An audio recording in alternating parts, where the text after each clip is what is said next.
The earth is the Lord's and everything in it, the world and its people belong to Him. Alam po natin na ginawa ng Diyos ang lahat ng bagay at lahat ay sa Kanya. Alam niyo po na I'm a missionary since 1990. Ilang taon na pong lumipas. And when I said yes to the Lord na, Lord, I will commit to you in serving you sa buong buhay ko. Nung una, parang pumasok sa isip ko na, Lord, paano future ko? Paano yung, hindi po ako nakasubok magtrabaho, kumita, but God is faithful in providing all my needs. Alam niyo po, talagang hindi ko po kinakalimutan. Lahat po ng blessing na natatanggap ko ay set aside. Kahit po, nung bagong-bago pa lang ako mananampalataya, I really set aside blessing. Lahat ng blessing na natatanggap ko ng 10% and more. At nakita ko po ang katapatan ng Panginoon. And even nung ako po ay nagmi-mission na, sabi po ng iba, kasi marami nakakakita na kami po ay lumilipad kung saan-saang bansa. Akala lang, yaman-yaman natin. Yes, mayaman ang ating Diyos Ama sa langit in providing all our needs. And He is faithful.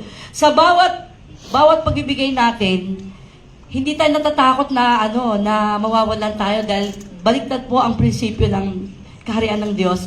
When you give, lalo kang pagpapalain. Ang prinsipyo ng mundo, pagka ikaw ay nagbigay, mawawalan ka. Pero ang salita ng Diyos ang sinasabi, pag-aari ng Diyos ang lahat ng bagay, kahit pwede niyang utusan para pagpalain ka, kahit sino. Yung huling-huli po, we came from America and we visited 9 states. Sabi, in less than a month, sabi ko, Lord, saan kami kumuha ng pera?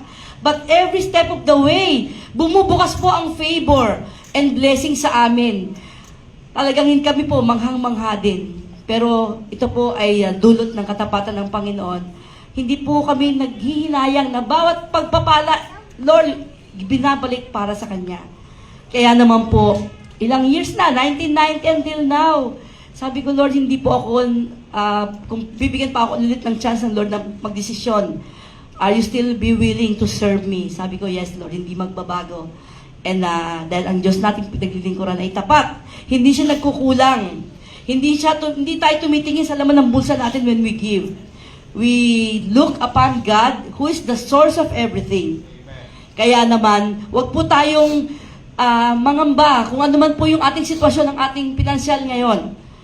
Pag sinabi ng Panginoon, at lalo na ang Kanyang utos, ay ibalik sa Kanya, ang para sa Kanya, wag po tayong dalawang isip. Kaya itaas po natin ang ating mga tithes and offering. Let's offer it to the Lord. And it's our act of worship. Panginoon, salamat po that you are so faithful, Lord, not only providing but blessing us, Panginoon, tremendously, beyond what we can hope for and imagine. Panginoon, salamat po na patuloy ka pong nagtatapat sa buhay namin, kaya naman po patuloy ka naming minamahal, patuloy ka po naming pinagkakalooban at pinaglilingkuran, Panginoon. Accept our offering to you, Lord God. Salamat po. We bring back all the glory to you in Jesus' name. Amen.